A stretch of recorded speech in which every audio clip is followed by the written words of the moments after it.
Yes, we're here in the Oral Leisure Centre. The count continues, and a lot of excitement now in the next 4 or 5 hours is to see who's going to get the final three seats, particularly the final two seats, and particularly the final seat because the battle's on between three or four people. Gerry McKeever was on the ballot sheet.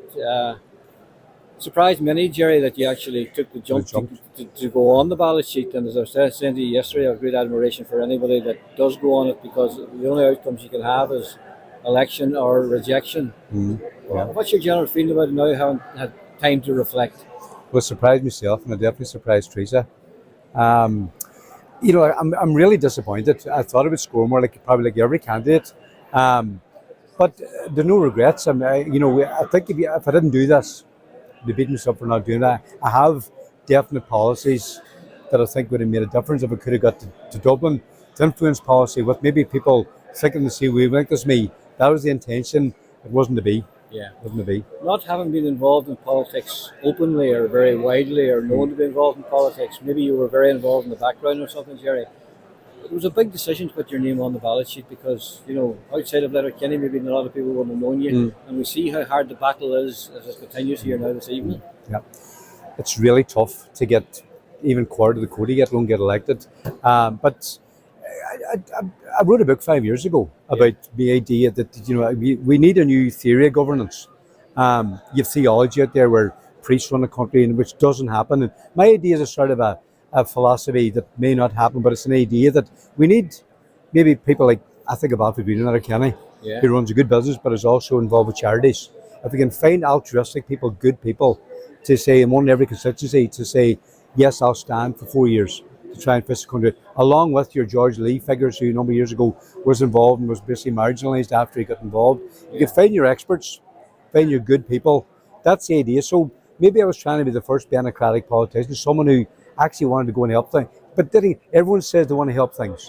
But that was my intention, so that's where it came from. Just listen to you. Do you think that the politicians that were standing up to Dáil Éireann are somewhat out of touch with the reality of what's happening in the country and what's needed in the country? I think what's needed at the moment is a bit of vision, a bit of imagination. Like my notion was that we front load 10 years infrastructure work into the next 3, and that entails bringing people back from Australia to do that work on a promise that doing that with loosening plan permission, they can build a house they can afford at maybe half the price, the A2 rated modular home at half the price. And if you build 100,000 those a year, you can bring down rents all over the country, put money in people's pockets and freeze up again. So that was the plan. That's what we want to go to Dublin with, to meet people in the same wavelength, to influence policy in that direction. So it's imagination and vision, and we don't have that at all. It's the same all this time. And I know you did a big canvas and worked very, very hard because you had a very small team to do that with, Gerry. The reaction on the doorsteps when you were out there?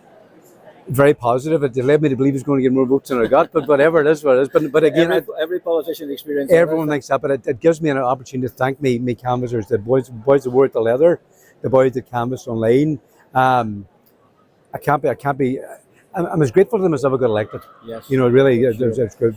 Thank you very much. And tell me, Gerry, you have 3 or 4 years to think about local elections coming up. The next one won't be for about 4 years. Is there any chance you're going to come back there and try and build? Because you're still a relatively young man in terms of political career. There's still time for you to make that big jump. But I think maybe getting involved at grassroots and being seen openly in grassroots might give you a better chance. I don't want to build a profile for the sake of building a profile. But at the same time, maybe I need to get more involved with things around the town, and I run a couple of quizzes in the last few years for things. But need to get more involved, possibly to get a profile, to get elected, see if you can do some good. Maybe that's the plan. Look, on the other hand, I'm not even considering running again, Charlie. Yes. I could say no, I'm going to run and change my mind. I could say I'm not going to run, change my mind. It's too early to say. You look, I had this idea I'm going to go to work on Tuesday, and because I've got this out of my head and this is cathartic, I can stop ranting. I can start talking music and football instead and do no politics. But that's not going to happen, is it? You could be ranting for the rest of your life, Gerry. I probably will. I could rant better if you were sitting in a chair in front of me and I walked around you and rant instead. But anyway, what are you taking away from here? Because you see the joy of success and the dismay of disappointment. What are you going to take away from here? I'm taking away how tough it is to get elected. Yet alone, as we said, and get quarter of a quota. It's really, really tough, and it's. And having said that, I'm very, very grateful to some people because I didn't do as well as I wanted to do. I'm disappointed, but a lot of people said to me, you're brave to have done it. And that's the thing. Anyone who put themselves up here, and I mean anyone who put themselves up, and got as many as I got, as many less votes as I got, you got to say, look, they put their neck in the block, and they did it for the good of the people in the country, not to further their own interests, but many of them just for the good of trying to help people out. And that's what I take away. Anyone who puts themselves up